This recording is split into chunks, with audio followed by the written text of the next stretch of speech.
talk about how can you change or add photo profile on your Kahoot app. So all you have to do, so you just go above this sign or your photo profile, click on it here.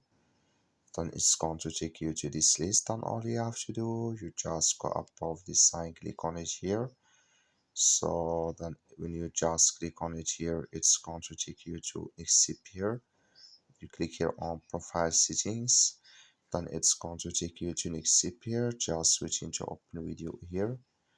Usually it's going to take a time to open video here.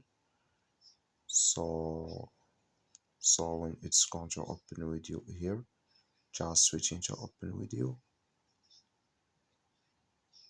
and you come to here, then you add picture, click on it here, and here click here on upload image, then you go to your device.